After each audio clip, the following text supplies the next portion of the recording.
ঘরের অবস্থাটা একটু দেখাই। এই যে দেখতে পাচ্ছেন, তারপরে এদিকে দেখাই। এই যে সব ছড়ানো ছিটানো।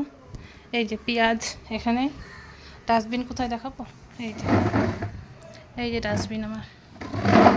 এই অবস্থা হয়ে যাচ্ছে ঘর। এই যে এই ঘরের অবস্থা মানে বুঝতেই পারছেন। ডুগলু আসছিল,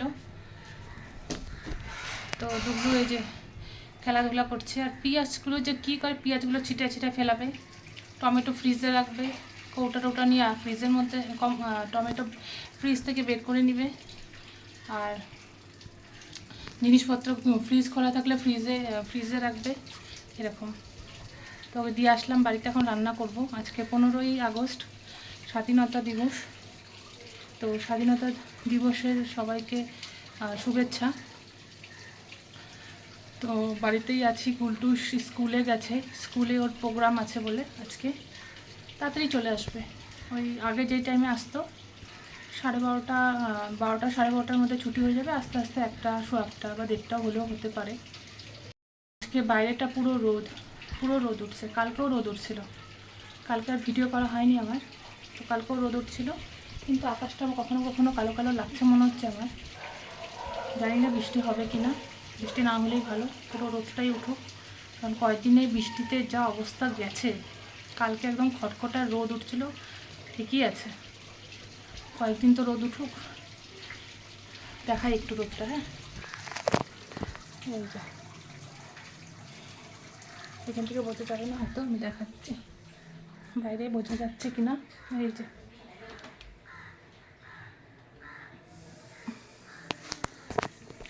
তো আজকে রান্না বান্না করি। আজকে করব ইলিশ মাছ। ইলিশ মাছটা ধুয়ে টুয়ে রাখছি। তো সর্ষে বাটা দিয়ে করব, পোস্ত বেশিরভাগ দিব। তো বাটতে নিয়েছিলাম আমি। ডুগলু এত কোলে উঠবে আমার, মশলা তো আমি কোলে নিয়ে পারবো না। তো যার জন্য আর কি ওকে দিয়ে আসলাম। স্নানও করবে, ওর স্নানের টাইমও হয়ে গেছিলো, কালকে অনেকক্ষণ ছিল, ঘুমাচ্ছিল। তো ঠিক আছে, রান্না করি, দেখাবো। এই যে ইলিশ মাছ করতে সবাই পারে মোটামুটি। এই যে সর্ষা বাটা দিচ্ছি, এর মধ্যে সর্ষা কম, পোস্ত বেশি দিচ্ছি। তারপরে কাঁচা লঙ্কা দিচ্ছি, আর একটুখানি আমি দিচ্ছি, একটু জিরার গুঁড়া দিচ্ছি। আর এই যে কাঁচা লঙ্কা দিচ্ছি, সর্ষার মধ্যে একটু কাঁচা লঙ্কা না দিলে ভালো লাগবে না। এখন বাকি মশলাগুলো আস্তে আস্তে দিব। তো দেখাই, আগে একটু হলুদ দিব। তোর গামছা নে। আর এখানে আছে একটু একটু হালকা একটু চিনি দেবো, হালকা বলতে অল্প একটু চিনি দেবো, এই যে কয়েক দানা। তারপরে দেবো লবণ, একটু অল্প অল্প করে দেবো, ঠিক বুঝতে পারি না তো, বেশি যদি হয়ে যায় আবার, কারণ এটা তো আর ঝোল ঝোল হবে না, একদম ড্রাই হয়ে যাবে। অনেকে আমি দেখছি ভাজা করেও ইলিশ মাছটা রান্না করে, কিন্তু মনে হয় না ভালো লাগে খুব একটা, ভাপার সেই জিনিসটা হয় না। এই যে এখানে হচ্ছে একটু সর্ষের তেলও দিচ্ছি আমি। আর একটা জিনিস ভুলে গেছি, সেটা হচ্ছে আমি আগে একটু টক দই দিয়ে রাখছিলাম। তো টক দইটা দিলেও বড় ভালো লাগে। আর 2-3 কোয়া রসুনও আমি কিন্তু এর সাথে বেটে দিছি। এভাবে আমার মা করে, তাই আমি এইভাবেই করি, খারাপ লাগে না, ভালো লাগে।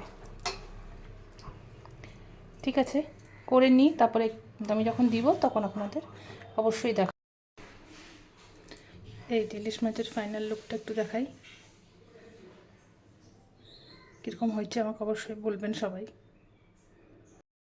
আজকের ভিডিওতে আমি দেখাবো যে রাখি যে আমি পড়ালাম দুজনকে, তো দুজনে কী কী গিফট দিল আমাকে। সেট করে নিই ক্যামেরাটা একটু। তো রাখিতে কে কী গিফট দিল, দুজনকেই পড়াই। তো ভাই দিল যে এই ব্যাগটা, আমি দেখিয়েছিলাম ভিডিওতে অল্প একটু দূরের থেকে, এখন এটা খুলে দেখছি। আমিও খুলিনি অবশ্য, ভাবলাম আপনাদের সাথে শেয়ার করবো, তখনই দেখাবো। এই যে ব্যাগটা হচ্ছে এরকম, এই যে হ্যান্ডেলটা হচ্ছে এরকম, ভেতরটা দেখাই কীরকম। যে ভেতরে একটা ফিতাও আছে, এই যে সাইডে লাগানোর মতো।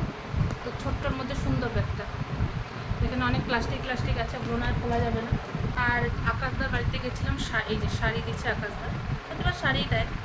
শাড়িটার কালারটা খুব সুন্দর, একদম কাঁচা হলুদ কালারের, এই যে, আর কাপড়টা খুব সফট, খুবই সফট, এই যে।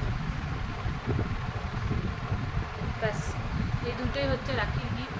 আর পুলটুসকে তো দেখিয়েছিলাম, পেন্সিল টেন্সিল দিয়েছে ওরা, তো ঠিক আছে। আর মা দিচ্ছে 100 টাকা, দেখলেনি দেওয়ার সময়। আর ভাইকে আমি ক্যাশ দিয়ে দিচ্ছি। তো ঠিক আছে, ভিডিওটা তবে আজকে এখানেই শেষ করি। ভিডিওটা ভালো লাগলে লাইক কমেন্ট করবেন এবং সাবস্ক্রাইব করে নিতে পারেন। আশা করি সবাই ভালো থাকবেন। আজ তাহলে আসি।